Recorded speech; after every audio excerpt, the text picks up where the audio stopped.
Hello, welcome again dito sa ating mga reading sa Impurple Teen. At kung ikaw ay gustong maging updated sa ganitong klaseng readings, don't forget to subscribe sa aking YouTube, pa-like and follow na rin po yung aking Facebook, Instagram, and TikTok. At para naman sa mga interesado sa personal reading, mag-message lang kayo, no? Take note, private message only para sa mga gusto mag-inquire or mag-book. Pag mga comments po, hindi ko po i-entertain, okay? Yung link at details na kailangan ninyo ay nakalagay po sa description nitong video. So today, we are going to do a general reading. So itong general reading natin is walang specific na topic, no? Since general nga lang ito. So, wala rin pong, kahit na ano pong zodiac sign ninyo, actually. Wala rin po tayong specific itatag na zodiac sign about this reading. So, kahit anong zodiac sign ninyo, as long as na-tsempuan nyo tong reading na to, baka sa inyo yung mga messages na nandito. And since this is only a general reading, for sure ha, take note, for sure, hindi ito magre-resonate sa lahat.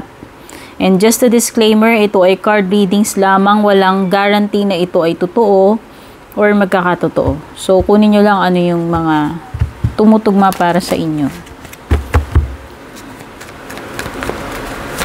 So, kunin muna natin what is the overall energy ng sitwasyon mo ngayon. Ano muna yung overall energy? You have the Six of Swords.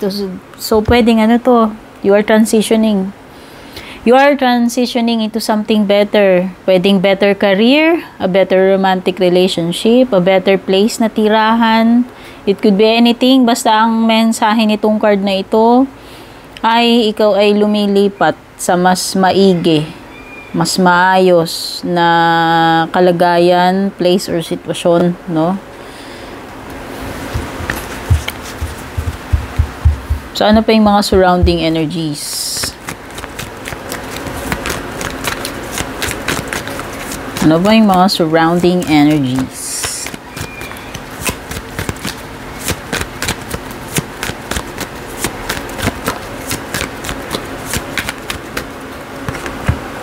You have Temperance card.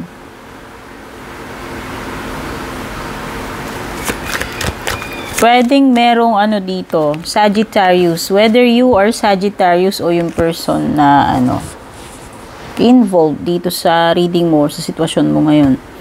No, so, pwedeng ikaw or may tao dyan sa paligid mo na Sagittarius.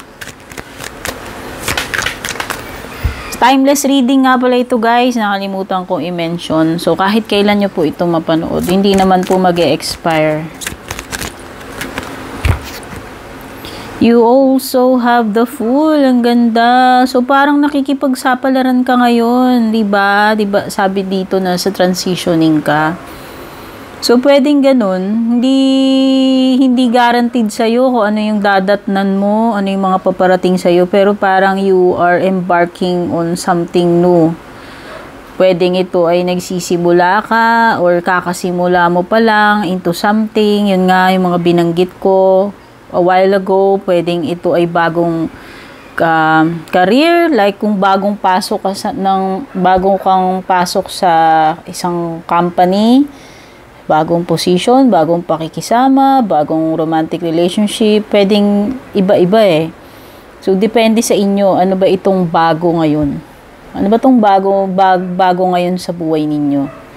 Ano ba itong bagong tinatahak mo ngayon? Ano ba itong mga bagong adventure? O ano ba itong mga bagong nangyayari sa'yo ngayon? Kasi yun yung tinutukoy ni The Fool. Okay, so pwedeng yung iba sa inyo dito,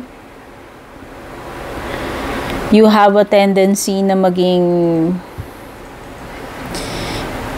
too much relaxed or carefree doon sa mga magiging consequences na ginagawa ninyo. Kasi isa yan sa mga trademark ni The Fool, no? Yung tipong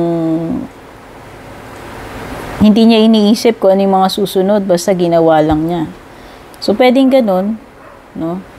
Pwede ring merong something exciting na nararanasan ka ngayon, bagong experience, no? O kaya may bago kang pinagdaraanan. So, maraming pwedeng ibig sabihin yan, The Fool. Ano pa? Wow! 7 of Wands. Okay, napagkamalan ko siyang 6 of Wands. Sorry naman. 7 of Wands ito. Nakikipaglaban ka talaga. Meron kang may pinagdadaanan ka and it seems na nakikipaglaban ka dyan sa pinagdadaanan mo ngayon. Kung ano man yan. No? Yun yung nafe-feel ko dito sa 7 of Wands. Nakikipaglaban ka ngayon. So, pwedeng may dinadaanan kang mahirap na kalagayan. No?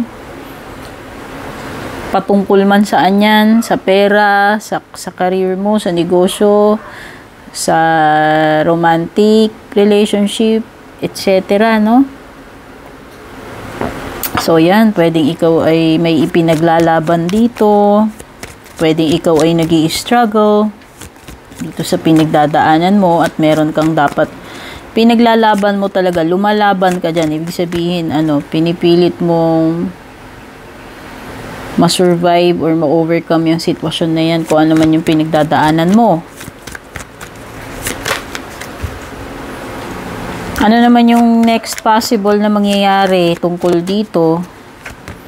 Wow! Strength card. So, pwedeng ikaw ay Leo or may Leo. May Leo dyan sa paligid-ligid mo na involved dito sa sitwasyon mo. Pero, dahil tinanong ko kung ano yung posibleng next na mangyayari dito sa kalagayan mo, di ba ang napag-uusapan dito, you are transitioning, may pinagdadaanan ka, etc., etc. And yung next para sa iyo is ma-overcome mo yan. Siguro ikaw ay matatag na tao, hindi ka madaling sumuko, or matiisin ka, matyaga, persistent, o malakas yung loob mo, matapang. Yun eh.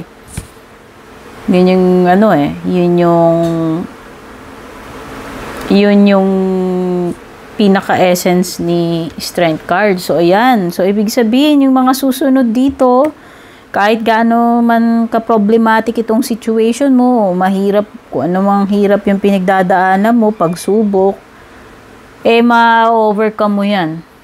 Ma-endure mo, no? Ano yung pinaka-outcome nito? Ano yung magiging pinaka-outcome nito? Wow! You have the Queen of Wands. O, diba, ang pinaka-outcome is magiging successful ka dito dahil hindi ka nang pinanghinaan ng loob. Ikaw ay naging confident. Yun yung indication ni Queen of Wands, na ikaw ay magiging proud sa sarili mo. Mag-glow up ka dito dahil lang, ito nga, ipinaglaban mo yan, pinaghirapan mo, hindi ka sumuko, tinapangan mo yung sarili mo, tiniis mo yung dapat mong tiisin, and yung pinaka-resulta is ikaw, a better you, a glowing you, proud ka sa sarili mo, happy, and confident. No? So, ikaw ay nag-emerge ng victorious dito sa mga pinagdaanan mo dahil yan sa hindi ka sumuko. No? Nagpakatatag ka. So, ang ganda. Ang ganda ng ending ng story mo. Tignan na natin ano naman yung advice para sa iyo. So, etong pinag-uusapan natin na gaya ng sabi ko, this is a general reading. Wala siyang specific topic, pero kung nagri-ring true siya para sa iyo, halimbawa, tumutugma siya pagdating sa love life mo, or tumutugma siya para sa career mo, yun. Kumbaga, kung which rings true para sa iyo. Yun yung kasi general reading, no? So, ano na yung pinaka-advice or closing message para sa iyo na nanonood? Peaceful resolution. Ano ba sabi ko? Kahit na may pinagdadaanan ka dito, masusolve mo yan. Ma-overcome mo, magkakaroon ng maayos na resolution. Ano pa?